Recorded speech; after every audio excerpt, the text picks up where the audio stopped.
Good evening, and welcome to your AIDailyPress evening podcasts for July 5, 2026. I'm your host, Walter. Good evening from our newsroom. First, President Trump delivered a patriotic speech on America's 250th anniversary, honoring the nation's veterans and achievements. Despite some controversy surrounding his remarks, the event was largely seen as a celebration of American unity and patriotism. In other news, millions of Iranians gathered in Tehran to pay their respects to the late Supreme Leader Ali Khamenei. As the nation comes to terms with its loss, experts say that Iran's economy is in dire need of normalization with the West to salvage its struggling economy. The call for normalization comes as the U.S. and Iran engage in a delicate dance of diplomacy. Lastly, NCAA President Charlie Baker addressed critical challenges facing college sports today, including revenue sharing and player compensation. He emphasized the importance of being a great teammate and finding coaches who prioritize athletes' best interests. With the NCAA navigating a rapidly changing landscape, Baker's leadership will be crucial in shaping the future of college athletics. To the best of our knowledge, these stories represent the current state of affairs in their respective domains. Based on the information available, it's clear that each of these events has significant implications for the future. Let me repeat that, as we move forward, it will be essential to continue monitoring these developments and providing updates as more information becomes available. And that's the way it is. Now, for the latest in social and cultural news, here is Barbara Waters. Thank you, Barbara. Today, we've got a trio of intriguing stories to share with you.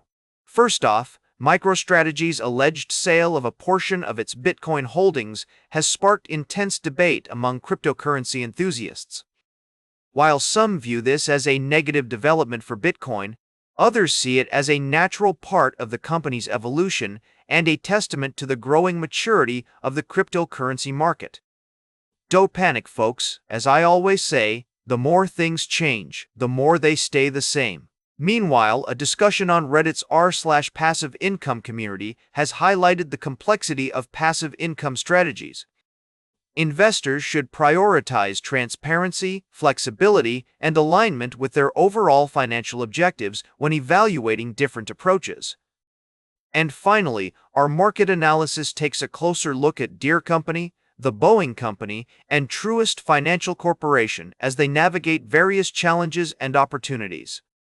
With analysts' average price targets implying significant upside potential for these stocks, investors are advised to look beyond near-term cyclical weakness and consider the long-term growth prospects of these industry leaders.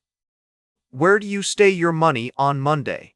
Remember, a correction is when you lose money, a bear market is when I lose money. Elves or technical analysts may have their say, but it's essential to conduct thorough research and consult with financial experts before making any investment decisions. Stay informed, stay vigilant, and we'll catch you on the flip side. Now for the latest in science and technology, here is Carl Starman. Thank you, Lewis. As we gaze up at the vast expanse of our universe, we're reminded of the awe-inspiring beauty and complexity that surrounds us. First, we'll delve into the world of space exploration and technology, as SpaceX's highly anticipated initial public offering has sparked both excitement and skepticism among investors. With a market capitalization of over $2 trillion, SpaceX is one of the most valuable companies in the world. But its financial history is limited, and its future prospects are uncertain. As we weigh the pros and cons of SpaceX's ambitious plans, we're reminded of the importance of careful consideration and long-term perspective. Next, we'll venture into the realm of space weather and the innovative concept of Stormwall, a theoretical system designed to safeguard our planet against devastating geomagnetic storms. By releasing clouds of gas into the path of a coronal mass ejection, Stormwall could potentially reduce the intensity of these storms by 50% or more. However, as we explore this groundbreaking idea, we're also reminded of the practical and environmental questions that arise, highlighting the importance of proactive measures to protect our planet. Finally, we'll journey through the vast expanse of our solar system, where two celestial bodies have caught our attention: Saturn's moon, Iapetus, and our own moon in its waning gibbous phase. Iapetus, with its peculiar coloration, has long been a subject of fascination for astronomers, while our moon continues to undergo a transformation, offering a spectacular view of its craters and highlands. As we marvel at these celestial wonders, we are reminded of the dynamic and ever-evolving nature of our universe, inviting us to continue exploring and discovering its secrets. As we conclude tonight's podcast, we're left with a sense of wonder and awe at the vastness and complexity of our universe. We're also reminded of humanity's responsibility to care for our planet and to prioritize research and developments in fields like space weather and exploration.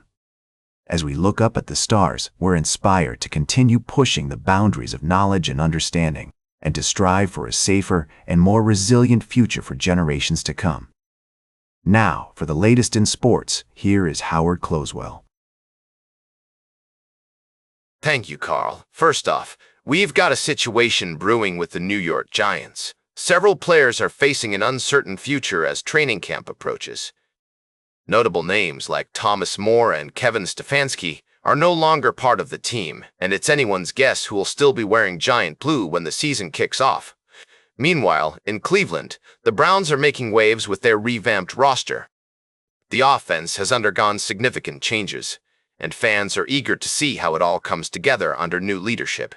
Will Harold Fannin Jr. and company bring back the magic to Cleveland? Only time will tell. And finally, we're shining a spotlight on the Denver Broncos tight end conundrum. Fifth-year veteran Lucas Krull is fighting for a spot on the roster, threatened by newcomers like Justin Joly and Dallin Bentley. But keep an eye on second-year tight end Caleb Lohner, who is making strides after transitioning from basketball to football. Coach Sean Payton is optimistic about Lohner's progress, and it will be fascinating to see how this storyline unfolds in the preseason. The NFL never fails to deliver drama and intrigue. Now for the latest in travel and human interest, here is Charles Curl. Thank you, Howard. We've seen senseless acts of violence, from the tragic shooting in Dunlow Fair that left a man in his 40s dead, to the disturbing incident in Coney Island where several people, including children, were injured by gunfire. These incidents serve as stark reminders of the ongoing struggle against gun violence and the importance of community vigilance and support. We're also grappling with complex issues surrounding free speech and community concerns, as a group of masked individuals from the Patriot Front white supremacist organization marched through the streets of our capital, sparking a national conversation about the delicate balance between these two principles. Interior Secretary Doug Burgum has defended their right to assemble, citing First Amendment protections, but this has raised important questions about how we navigate these challenging waters. As we move forward, it's essential that we come together to support those affected by violence and work towards creating a safer, more compassionate society for all. We must also engage in respectful and open dialogue, acknowledging the dignity of ordinary work and the beauty of everyday life, while recognizing the importance of tradition and the value of taking the time to understand the perspectives of others. In the face of tragedy and complexity, we find hope in the resilience and solidarity of communities like Dunlow Fair, and we're reminded that the changing face of our country is not just about urbanization or technological advancements, but also about the evolving nature of our public discourse. Let's continue to celebrate the extraordinary aspects of ordinary American life, even as we confront the challenges that arise along the way. Now for the latest in fashion and entertainment, here is Joan Streams. Thank you, Charles. Can we talk? It's been a wild week in the world of entertainment, folks. First up, the wedding of the year. Taylor Swift and Travis Kelce tied the knot at Madison Square Garden, surrounded by A-listers and NFL royalty. I mean, who wouldn't want to see Stevie Nicks perform at their wedding? The couple's decision to ditch traditional wedding parties added a personal touch, and Swift's custom Christian Dior haute couture gown was absolutely stunning. But that's not all. Harry Styles is still breaking hearts and records with his music. His emotional tribute to his One Direction days at Wembley had the crowd entranced, and let's be real, Who can blame him for getting nostalgic? The man's got talent pouring out of every pore, and his performance was truly unforgettable. And last but certainly not least, the queen of pop herself, Madonna, is back and better than ever. Her latest album, Confessions 2, is making waves on the music charts, and we're diving deep into what makes it a must. Listen. From the infectious beats to the empowering lyrics, Madonna's still got it, folks. And let's not forget her collaboration with Sabrina Carpenter. It's a match made in pop heaven. So, what does this all mean for the music industry? Are we seeing a resurgence of 80s and 90s pop? Or is Madonna just paving her own way as per usual? Trust me on this, folks. We'll be discussing all this and more on tonight's podcast. And that completes our evening podcast for today. Thank you for listening. Until tomorrow morning, I'm Joan Streams for AI Daily Press, the world's most unbiased news source.